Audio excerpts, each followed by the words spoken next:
and I have been working, we're on the sub working group on the Sausalito City Council for homelessness and our tent encampment that we have in Sausalito. So this workshop has arisen out of our efforts to follow every pathway we can possibly follow to try to find solutions, right, for these people who are unhoused in Sausalito. And so part of that was we've been talking to everybody that will talk to us. And one of the things, we heard two things, a lot of things we heard was, what can we do to help from the residents of Sausalito? And so, with that in mind, that has always been part of our, part of our effort of, okay, how can they actually help and people in our town who want to do and help out with this crisis. And the other is from the other side, what resources are there out there? And so we spoke with Kimberly Carroll, who's on the call, about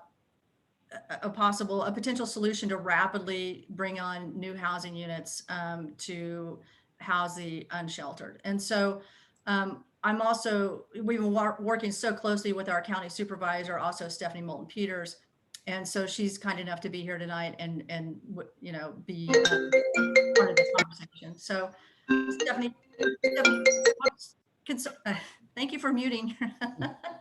Stephanie, would you like to say something before we kick off? Or Jill, I just want to thank you and your council and your staff for hosting this event, and to all the panelists and the Marin Housing Authority. I think this is going to be a wonderful discussion of the options. I know I'm ready to learn what's available to us. So very glad to be here and support your efforts. Thanks. Thanks very much. Thanks, Stephanie. And thanks for your support and help. And so I want to introduce our panelists tonight. And if you guys would just want to give a wave, that's great. And then we'll go through our agenda. So first off is Kimberly Carroll, who's from Marin Housing Authority. And Kimberly, hi.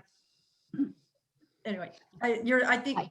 I don't have your actual fancy title with me, but I'm sure you'll tell us when it comes up. Okay, I'll tell you. Thank you. And we have Christine Paquette from St. Vincent de Paul. Thank you. And we have Carmen Saruco, I think that's how to say your last name, Carmen, also from Marin Housing Authority, and she's the homeownership programs manager. And we have Cynthia Swan, who's the housing locator. So the way the process we're going to go today is we're going to have Carmen go first, and she's going to tell us about the homeownership programs. And then, which is an incredible benefit, I think, for people who are interested in this. And then Cynthia Swan, who's a housing locator, she helps connect people, applicants to, and help match them with the homeowner. And Christine Paquette from St. Vincent Paul provides additional services and support. And then Kimberly Carroll is from Marin Housing Authority, which is a much larger Section 8 HUD kind of housing. So I'm really, really excited to have this. And the idea is that if you have an ADU or a junior ADU, or you just have a large house and you're trying to figure out how to help this particular situation that we have with the incredible crisis that we have in California with lack of housing, this is one avenue that you might be able to do. And this is the support that you can have for that effort. And so that's the idea. And so let's just dive right into it. And Carmen, if you want to start off, that would be great. Certainly. Hello, everybody. I'm Carmen Saruco from the Marin Housing Authority. And excuse me, I manage the home ownership programs there. And one of the oldest and best functioning programs that we have has been going on for over 45 years is the Residential Rehabilitation Loan Program. And that is for low-income homeowners to make necessary repairs to their homes, to install accessibility improvements. And we expanded it to include the creation or legalization of a second unit, whether JDU or ADU, and I'll talk about the difference in a second. The other program that we have is the second unit loan program. And the way they differ is that the rehab loan program is for a low income homeowner. The second unit loan program is for low income tenant. So there's two ways to qualify for the rehab loan program. You have to be low income, below 80% of median income. You have to be the homeowner. Hey, Carmen, I think you had some slides, right? I did, but if we don't have them, that's okay. Okay. I think we do. I think Heidi was going to put them up. There you go. Oh, okay. Okay. Oh. We're probably on, let's see, the third slide now. I just saw Heidi's text me saying, do you want me to show the slides? Yes. That's fine. I mean, so this is the purpose for the rehab loans for low-income homeowners who must be below 80% of median. They must reside in the property as their primary residence. And they can be used for any of these repairs listed, and the last one being the creation or legalization of second units. Ooh, next one, thanks. These are the income limits for the homeowners. They can also be used, which is really a nice benefit of these, not only on single family homes, but in for mobile homes and floating homes as well, for repairs, and also for the creation of a second unit, as long as it's legal. For these loans, we set up usually deferred payments, usually for the benefit of the low income homeowner, but we can set them up any way that they want. Some people want to fully amortize them, in which case we do it over 15 years. And these loans are due upon the sale or transfer of title to the property, and there's never any prepayment penalties. The maximum for these loans, for both types of loans, is $50,000. You know, that's not a whole lot when you're talking about a detached, completely independent living unit, separate, but it is enough if you consider doing a junior accessory dwelling unit. We can go to the next Carmen, one. can you tell us what a junior ADU is? Or Yeah, let's go to the next slide. Okay, so ADU or JDU. So an accessory dwelling unit is also known as, you know, a cottage, a granny flat, an in-law unit. They're all on the same lot as the single family home, but they are separate, independent dwelling units with full kitchens and full bathrooms, whether they're attached or detached from the primary dwelling. Usually means also that their mechanical systems, you know, like heating, electrical systems, water, are separate also. JDUs, which are junior accessory dwelling units, are created by repurposing space in an existing space in your existing house, which does away with the need to pay hookup fees, which can be prohibitive when you're creating a second unit with the utility companies. You get out of doing that, and creating a junior unit in your property really doesn't entail all that much. You have to provide a separate private entrance, a small efficiency kitchen with a small sink, food prep counter, 6 feet of food prep counter, and outlets for small cooking appliances such as microwaves and burners. A bathroom may be included. I don't think in most jurisdictions it's not required. It can be shared with a primary home, but most people want a separate bathroom, so they include that in their junior accessory dwelling unit. Okay, next. So to create one of these through the second unit loan program, the homeowner need not be low income, but the tenant must be. We can do, again, loans up to $50,000 depending on the availability of funding. In this case, when they're rented affordably to low income tenant, they're interest free and payments are deferred. No payments are due and no interest accrues as long as they're rented affordably to a low income tenant, which can be a state tenant. The rents and the tenant's income are monitored annually by us. And when the unit's no longer rented to a low income tenant, the loan becomes due and payable over 3 years at 3% interest.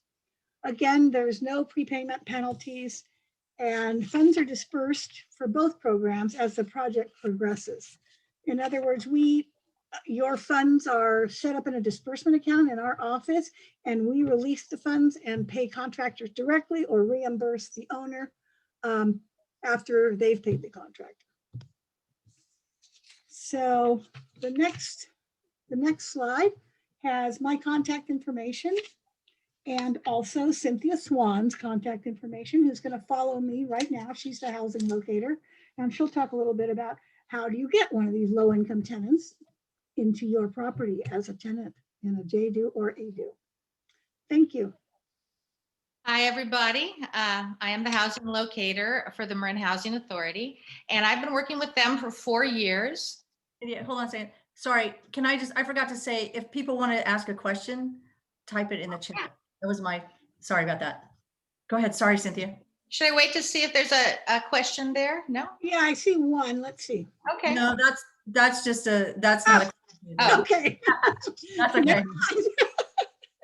Okay. Well, if there are any after my presentation, we can go back to Carmen for her questions. Yeah, thank you. And so what I do is I assist our clients, those who've gotten vouchers, to find housing. And, our clients come through different programs. They go through an intake process where we see if they qualify. They also go through a background check. And if they are awarded a voucher, then most of the time I meet with the client and we talk about housing that would be suitable for them. And most of the clients I've worked with over the last 4 years, and certainly it's in the hundreds, they are generally people who've lived in Marin a long time, if not native to Marin. They've gone to our grade schools and high schools, junior college, and they just need a way back to a stable life. And that starts with housing, and that starts with getting a voucher. And so I go out with the client. I have lots of relationships with landlords. And by the way, landlords are very happy right now during the pandemic, because if they've rented to our clients, their rent has not been disrupted. And so then I meet with the landlords and the clients, and I try and find a perfect fit for the client and for the landlord. So I've developed a lot of relationships with the landlord. I'm always there to help them. I partner with them to find good tenants for their apartments, their rental homes, and now maybe even the ADU or JDU units. And here are some of the benefits of renting to a Section 8 person. First of all, most of our clients are long-term residents. They don't move every 2 years like the conventional renter does. And they stay a long period of time. And that adds up in terms of profit for the landlord, because it reduces vacancy loss. With every turnover, you're 1 or 2 months without a tenant. Then you have turnover costs. So that's one of the great benefits of renting to one of our clients. Also, the rent is very secure. We have different funds in the county where we can provide them with security deposits that the landlords require. So that's another benefit. And of course, all of this is the greatest benefit is to help one of our clients. When they find stable housing, they're able to better their health. They're able to go back to school, get a little job, reunite with family, make friends. It's very gratifying to rent to one of our clients. And I know that there's a lot of stereotypes out there and that landlords might tell, a horror story, but the vast majority of the people I've worked with in 4 years are still housed in the apartment that we found together.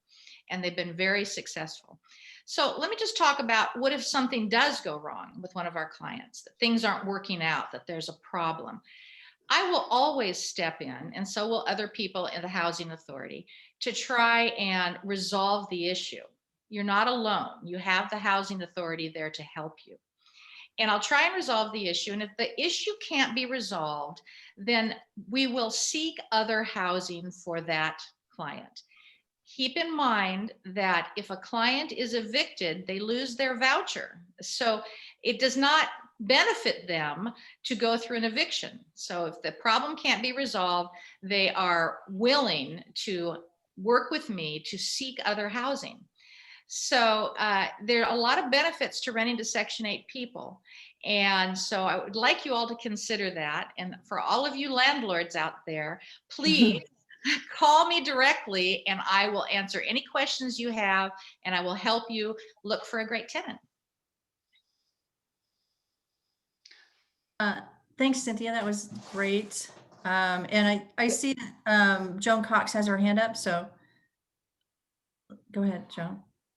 Okay, thank you, and thank everybody for attending. It's great to see so many familiar faces. All right, I have a totally out of the box idea, but I just thought I'd throw it out there. I did not know that the vouchers were available for JADUs, which I think is phenomenal. But what about home sharing? So, you know, Sausalito has the highest number of seniors in Marin, and Marin has the highest number of seniors of any county in California. So what about, rather than just making vouchers available for ADUs and JADUs, would it be possible to make vouchers available for home sharing? Because that's so important to some of our seniors and people who are who have been temporarily rendered homeless by COVID-19 through losing their job, might be ideally suited to have that sort of home sharing synergy with some of our seniors. So just throwing that out there as, oh, and Tricia Smith is clapping at the idea. So she spearheads a lot of our senior programs here in Sausalito. So I just wanted to throw that out there. I know it's totally out of the box and you're not prepared to respond, but I wanted to, you know, in these challenging times, I think we have to identify all potential solutions, even, and we have to retool the way that we do things. So thank you for listening. Can I jump in? Yeah, please. Okay, hi, my name is Kimberly Carroll and my fancy title is the Deputy Director, but that's just a title, believe me. Your idea, Joan, is great, and we do allow that. The Section 8 program does allow house sharing. It's the way the voucher is prorated is different. But I want to just take a step back for a minute to just give you a little bit more context of the Section 8 program. We have about 2,500 vouchers throughout Marin County. So it's scattered throughout our entire county, from everywhere from Sausalito to Novato, all the way out to Inverness and Point Reyes. So we are all over the county. We don't have that many vouchers in Sausalito. So I would love to say, we would love to figure out how to partner more with Sausalito landlords to work with us and our vouchers. The voucher program pays really well, and I want to make sure people understand that it is an affordable housing. It creates affordable housing that we do as a partnership. So but you as a landlord for a 1-bedroom get $2,631 for your 1-bedroom unit. For studio, $1,762. So it's affordable, but it's still, it's affordable for the client because the client is going to pay a third of their income. So if they're getting $1,000 on SSI, they're paying $300, and then the housing authority is picking up the difference. So it can be a win-win. But we are the largest affordable housing provider in Marin because of that, and then we also own our public housing. But this is so it really is a win-win. We've done a great job of creating a landlord partnership where we're really created. We are government, but we are really committed to providing Nordstrom-like customer service. So we are doing everything we can to return calls quickly to landlords, to make sure landlords understand the program, that we're there if there is an issue. We're trying to partner with the county and the Health and Human Services so that if there are problems in clients, you're not left alone. So a landlord is in much better shape with us, especially in the pandemic has really shown that our landlords are getting paid. We're paying them every month on the 1st, they're getting a check from us. And even if the landlord, if the tenant's income changes, our portion goes up. So it is a really great program. And in this year, we just got 75 new vouchers to help homeless individuals in our community. So we're working really closely with our coordinated entry providers, homeless service providers that are working on this by name list to really try to help take people who are not housed and find housing and services for them in this venue. So any ways that you all have, I don't know who's on that is a landlord or a potential landlord, or know of someone who has an ability to be a landlord, we would love to figure out ways to partner and share this great program that we do have. And it's a tool that we have to create more housing for people in need who need to live in Marin. You know, the people who work at Starbucks, the people who are the teachers, the people who, you know, all of us. Anyways, so I'm going to turn it over to Christine Paquette, who is one of my mentors in this work, and let her share what she's doing with St. Vincent de Paul. Hey, Kimberly, I have a question from Yes. the chat. An excellent question from Tricia Smith, who followed directions and did a question in the chat. So excellent, excellent work, All right. Tricia. Okay, so her question is, do you work with Covia Home Match, and would they be able to do help with interviewing prospective tenants, set up background checks for tenants and landlords, write up a living together agreement, and provide mediation if there are any issues? So if you could tell us a little bit about that, about the placement and the assessment, I think would be helpful.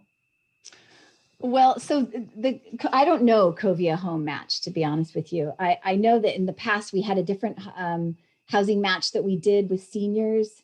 It was coming out of down in the South Bay. I don't know if you know that, Tricia, but it's HIP housing where I used to work. Yes. Thank you. Yes, it was HIP housing. And we were trying to replicate that here in the county. And then we ran into some pitfalls and funding issues. So we would love to figure out how to do that outside of the voucher program, even, because it's a need, and it's, you know, it would be great. But bringing that back. There. Yeah, Covia is there now. They have the contract. They have full-time employees in Marin. They just signed a contract with Mill Valley in the fall to work on getting 36, I think, right, Stephanie? I think it was 36 placements in 18 months. So they are here, and they would be very happy to work with landlords. And again, that's all of the things they offer. They can help with the interviews. They can help with the living together agreements. I think it's a win-win for you guys to be working with them. Let me just say, if I can intervene here. A lot of times people will call the housing authority or call me and say that they desperately need affordable housing. And I always ask first, they have a voucher, because I only work with clients that have vouchers. And so many say no, but my Social Security is $900 a month. And so if I have information from organizations like that, then I can refer them. I can say, hey, why don't you call this agency? Maybe they'll be able to hook you up with a room for rent. And then there are clients that I work with who are senior and who would really rather live with other people. And so that can work as well. So maybe if someone from Covia could give me a call or send me an email, if anyone here is with Covia, that would be great. And we can follow up with them. Yeah, that would be great. Yeah, that would be really, yeah, I'm glad I didn't know that. So that's exciting, because I know They're here. tried HIP housing. It was very much needed. It was just trying to make it come together. So great. Good. It was, you know, it's the old Episcopal Senior Communities is what Covia is. And they also have the contract in San Francisco. And that's a huge contract there. So they're here. Well, if I can, I'll just interject. Mill Valley initiated this as part of our own affordable housing effort as one of the fastest things we could think about to create affordable space and also an income stream for seniors who are, you know, house rich and cash poor. So this was a similar problem that we were facing, and this was the solution. And we were delighted that Covia wanted to work with us, and they are interested in expanding. They're in Novato as well. So. Okay, great. Thank you. We'll follow up for sure. Yeah, thanks. There's another question too about the incentives from Vicky. And yes, we do right now with some COVID CARES dollars that we've gotten from the federal government, we are able to provide some incentives to get like a signing bonus with landlords. And we have used that. sometimes, we sound like you sales car men or people because, we've got these vacancy loss, we've got some signing bonus, we've got some damage money, we've got some other things that sometimes we have to use that to really get a landlord on. And once they're on, they're generally very happy to be with us and love the support that they're getting. But it does sometimes take that extra incentive bump. And we do have that right now. So I also wanted to add, I'm Louis Jordan from the Housing Authority. I had some difficulty getting on. I was sitting in the other room, but I'm glad to be here and glad to see all of you here.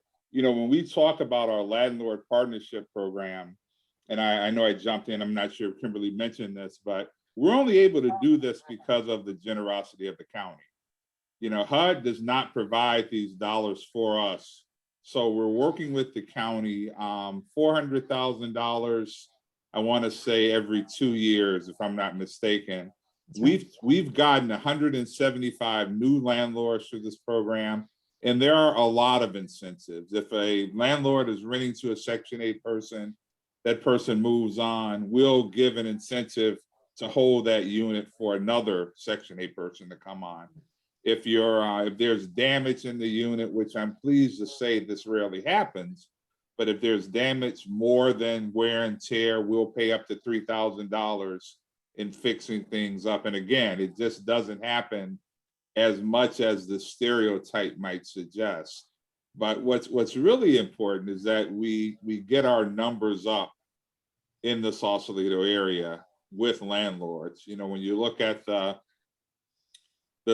help you need right now, you can help us and we can help you as well, having more landlords involved in the program. Mm-hmm. But the incentives are definitely there. And I'm of the mind, as long as we can continue to show the county supervisors that we're using these dollars, we hope that they continue to come. Thank you. Thanks, Louis. Thanks for joining us. Okay, I think it was to Christine. Oh, sorry. I just No. had, could you just repeat the numbers for the 1 bedroom and the studio cost? Just because I think it's really strong thing to do. Or Kimberly, sorry.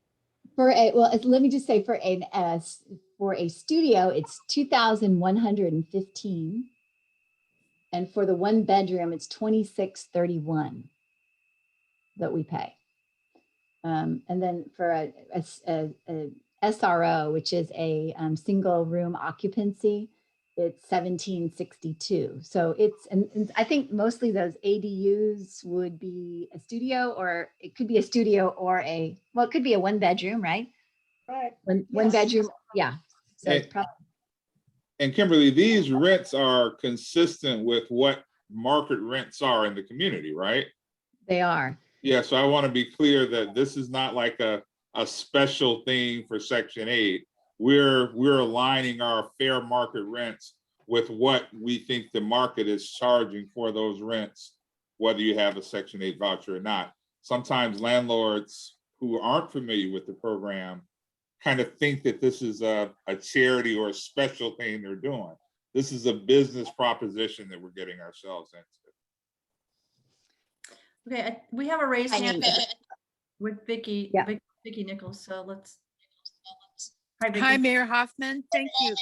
I had a conversation with someone yesterday.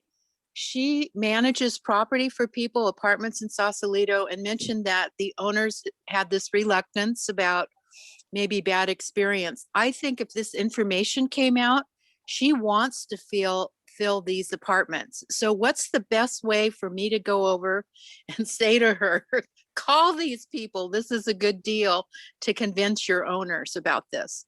Who on the call do you think is the best person to contact? Cynthia's got her hand up there. Yeah.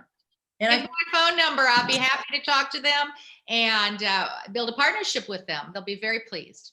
Okay, great. I will do it. Thank you. You're welcome. Thank you. Thank you. And so we were Christine. trying to get to Christine. Hi, everyone. Again, I'm Christine Paquette. I'm the Executive Director of the St. Vincent de Paul Society of Marin. And I'm telling you about a second program that's available in Marin County that landlords might be interested in. And that is called Rapid Rehousing. Rapid rehousing is generally for people who do not have the highest needs, like people who qualify for Section 8 vouchers. So we work with folks who are oftentimes newly homeless. They just lost a job. Someone had an illness and they couldn't afford rent anymore, or their rent at their apartment has gone up so severely that they need to find a new place to live. So with those folks, they generally are in pretty good shape. They're very newly homeless. They haven't suffered a lot of the challenges of other people that we might be seeing on the street. And we're able to help them with rental deposit, several months of rent, a lot of things to just get them back on their feet, to make sure that we can pay rent for a while so they can get their emergency savings back in place. So once they're housed and they're using their own funds to pay rent, they've got that emergency fund, and they've gotten the support that they need to go from homeless to quickly rehoused. So that's just another option for people. It's a different, generally a different population. Folks are paying their own rent with their income. This is something that could work well with shared housing. If you had a room for rent for $800, $900, then we could help with the rental deposit and have them with a few months of rent, and then they're able to take it over from there. Okay, great. Okay, do we have any questions? So we're cooking along with our schedule here. Do we have any other questions from the group, or do we have any more comments from anybody on the call for follow up for any of our presenters that maybe you want to follow up? I wanted to make a point just about the JADUs or JADUs, which is that in Sausalito, as part of our revisions to the ADU ordinance, actually thanks to Joan Cox, who I served on her Blue Ribbon Committee on Housing, and this was one of our initiatives, there is a fast track to getting JADUs. So the approval process, should you want to, perhaps you heard about this and now you really want to do more and you want to put a JADU downstairs in your house, we have made that part of the ADU fast track approval. So it is, if you want to talk to someone in community development about what that might take if you don't yet have one in your home, we've worked hard. And again, thanks to Joan Cox on that to make that possible for you as well. Thanks. Thanks for bringing that up. We have another comment from Tricia Smith that in Sausalito, age-friendly permit can be combined with a county rehab loans. So that's a great thing. I'm feeling like we're going to have a follow-up to this session, but Kevin Carroll has his hand raised up on the left. Oh, sorry. There he is. Yeah, Kevin, go ahead. Oh, well, Heidi, if you can unmute Kevin. I believe Kevin has the ability to unmute himself. Thanks, Kevin. Go ahead, Kevin. I'm unmuted. And just to start with, I'm in no relation to Kimberly Carroll that I know of. I'm fascinated to see that name. But my question is, there have been questions that have come up, particularly with the new Economic Development Committee, about trying to communicate better with landlords, commercial landlords in Sausalito. And I'm wondering, and that was one of the issues that came up, is how do we contact them to get their input? The Economic Development Committee would come up with great ideas on the tenants' behalf, but there was no two-way communication with the landlords in the city. And I'm wondering, hearing this about housing landlords too, is there any registration program in the city of Sausalito? Do we know who are managing the commercial apartment or the residential apartments in Sausalito, that there could be some kind of outreach to them about these programs? Would they have business licenses, or, through permits or anything like that? Because it seems in other city matters as well as this, there's really no communication between the holders of these commercial and residential properties and the city and the housing authority in this case. Yeah, oh, go ahead. When we look through Craigslist and Zillow and all those different places, and we see apartments that would work for our clients who are within our rent maximums, we do call them and try and sell the program to them. So if they're trying to rent something, they do hear from us. But again, it has to do, if they're trying to rent a 1-bedroom for $3,500 a month, that wouldn't work with our maximum rent of $2,631. So those landlords may never hear from us if their rents are much higher than we can afford. But if their rents are in line with us, then they always will receive a phone call from us, as we're constantly searching for our clients. And it's at that time that we sell the program and speak to them about it. That's interesting, Cynthia. I hadn't thought of that. But also, Kevin, to your point, we do have probably an ability to reach out to people who have taken out an ADU permit or a JADU permit. We probably also have the ability to just reach out to, we don't have a lot of apartments in Sausalito, we do have some, and to reach out to people that want to help and want to, do something for this current crisis. And so that's a great idea. So that's a takeaway that I'll take back with me to our staff to figure out how we can do that. And then also, link to information that we've kind of gathered here tonight and do a summary of that. So we're definitely going to post this video on our website, but that's a great idea. So thank you for bringing that up. I saw Abbott was on the call earlier. I don't know if he still is, but that's also a great way to get the message out to the community about this, is through the Currents. Yeah. Because I tell all of my customers, please sign up for this newsletter. It's the best way to be kept informed. Oh yeah, thanks. So Abbott Chambers is our chief librarian, and I always call him our chief information officer, but he runs our technology and runs our Currents, our newsletter. So and he's on the call. I'm looking at his square right now. So thank you, Kevin. Okay, how about any other follow-up? So I think we've had some really great conversation that we've started tonight, and fascinating, I think, for the residents here of Sausalito who are on the call. And so as we move forward and try to address this issue and what we can do in Sausalito, I think for us, the struggle for Sausalito is always that we're so small and that we don't have a lot of room and that we don't have a lot of excess land space. But we do have, in my neighborhood, in all neighborhoods, there's these little apartments and units. And so, and so this is a great way to start the conversation, I think. So we have a question in our chat.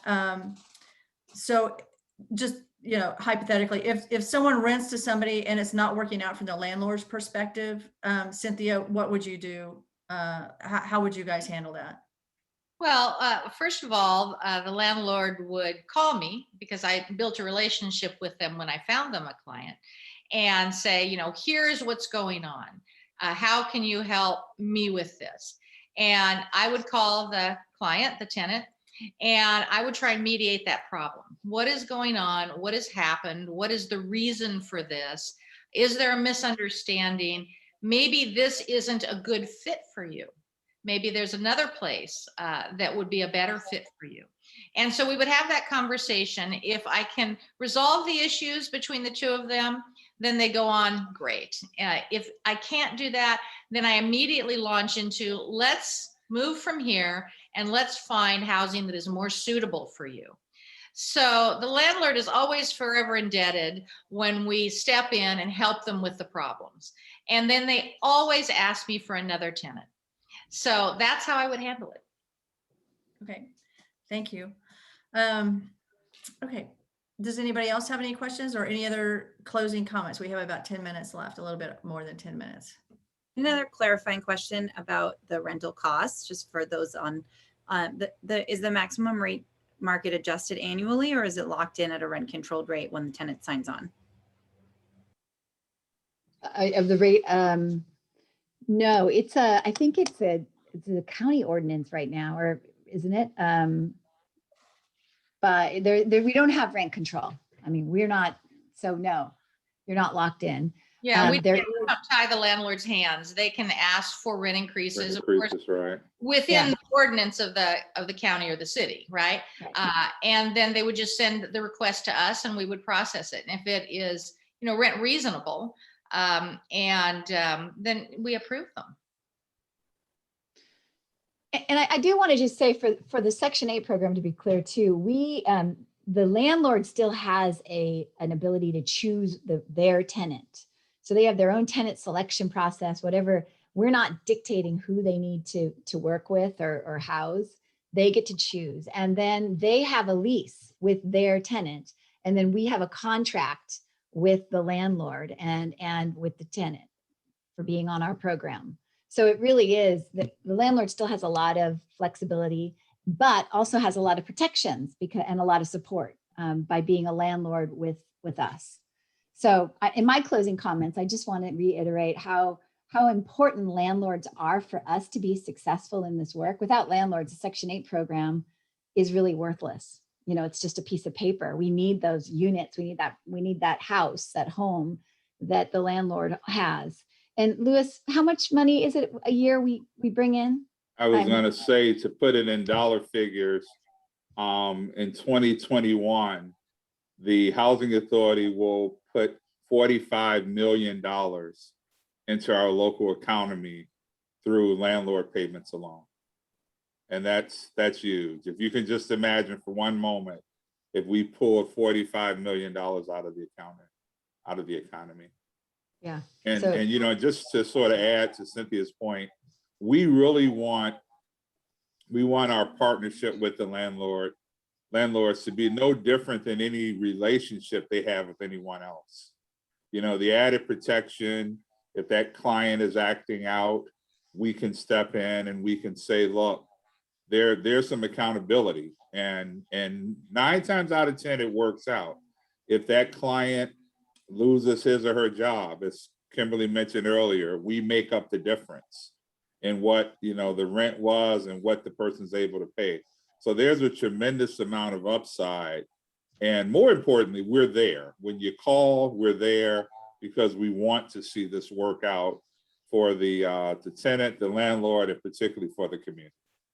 Right. One more point I just want to make sure people know as well, because you had mentioned this to us, but there are wraparound services as part of the Section 8, as part of the voucher program to a certain extent, correct? Correct. Particularly for those hard to house, homeless. You know, the average Section 8 tenant does not receive those extra services. But as Cynthia mentioned, that phone call can be made for any and all of our tenants, or our participants, we call them. So yeah, that service is there. Homeless, hard to house, that population. Because from a landlord standpoint, it doesn't matter what their issues are. They're still a Section 8 voucher holder, and we need to make sure that they uphold the integrity of our program. So Kimberly, we have another question from Tricia, but it also reminds me of something that I wanted to ask you too. Is that, and her question is the wait list open for Section 8, and how long is the wait list? That's her question. But my follow-up is, in the context of homelessness and the unsheltered, we had talked about that those people are given priority or assessed right in the wait list. So if you could answer. Sure. So the wait list is not open. The wait list last opened in 2008, and we had 12,000 people get on it. So this is, you know, and now if we opened it today, I'm sure it would be much more. But we have about 700 people now. We do anticipate opening the list again in the next year or so. So it will be opening, but we do open it for right now for special needs. And so right now we do have a preference where people who are homeless, the chronically homeless individuals who are working with the coordinated entry by name list for homeless individuals, we're open. We've set aside 50 of our vouchers every year for that population, so that we can prioritize that group in our community. Plus we got these new 75, and we have veterans. We have vouchers specifically for veterans through the Veterans Administration. And so those are always ones where those lists are always open, and we're always working with folks in those categories. But the general list right now is closed. I do want to say though, the public housing list, which is going into a little bit different category, we are going to be opening that up in April. So just so people are aware of that. So it is an opportunity for folks to get on an affordable list if you know anyone who needs that. Does that answer your question? It answers my question. Thank you. So I think it answers Trisha's. Oh yeah, Trisha gave us a thumbs up. Thank you, Trisha. Okay, good. So we have about 8 minutes left. I promised I would give a shout out to the Home Key effort, which is something that we're working with Stephanie on, which is a different kind of program, which you may be hearing about, which is where we're looking for an actual, it's funding, federal funding for a like actual facility building that you would look for and find and convert that into supportive, either interim or permanent or long-term housing. So you may be hearing about that kind of an effort, but what we're talking about tonight through these programs from Marin Housing Authority is the effort to utilize units that are already there and that people may want to use. And so I'll let Stephanie and I have been working on that, and mainly Stephanie. But if Stephanie, you want to say something about that, or thank you, Jill. Just very briefly, we're looking for a site in Southern Marin that would accommodate 30 to 40 rooms. Frankly, that is what we're being told really makes the most sense in terms of providing social services to those people who need it. But the county is going to pursue a 3-shelter strategy, Southern, Central, and Northern Marin, to try and locate additional shelters in the county with state funding that we expect will come available this spring. But finding locations in Southern Marin is tricky, no doubt about it. The kinds of locations, they're hotels, there's skilled nursing facilities, office buildings, even warehouses can be retrofit. The funding pays for the capital improvements to the building, and then we seek separate funding for social services. But I'll just put the word out to this group because you're interested. If anyone has thoughts on available properties, let Jill or your council or staff know about it, because that's our challenge right now, is to locate some viable sites. Thank you. Yeah, thanks for joining us tonight. So we've got 2 meetings going on for all the council members and for Stephanie. So Stephanie, thank you for staying with us for so long. Kimberly, Cynthia, Christine, Carmen, thank you so much for being with us tonight. Louis, thank you for joining us tonight. This was, I think, a really great and interesting and inspiring, actually, evening. And I'm excited about this. I hope we're able to add some units. And Melissa, if you want to say something as we're in our last few minutes. Yeah, absolutely. I just really want to thank everyone from the Housing Authority and CYO for the Catholic Charities for being here with us. And I think there's a lot of opportunity. I had no idea that the Section 8 program offered these types of rates for landlords. I'm really excited to get out into the community and make sure people are aware of these programs and that they are excited and can sign up. And I think, we as a community are really starting a comprehensive conversation about the future of housing and how do we make more housing available, because I really see it as a fundamental human right. So I really appreciate everyone that is working so hard on this issue. And Supervisor Moulton Peters, thank you so much for your continued leadership and to the county and everyone. So I look forward to it. I hope we have another one of these in a couple of months where we have successful landlords who are sharing their stories about why they signed up for the program. So we'll stay in touch and appreciate it. Thanks. Yeah, thanks to everybody. And thanks to the Sausalito staff who I drafted to help us tonight run this. So as always, thank you to our staff. Okay, thanks you guys. Thank you. Bye. Great. Bye. Meeting. Thank you.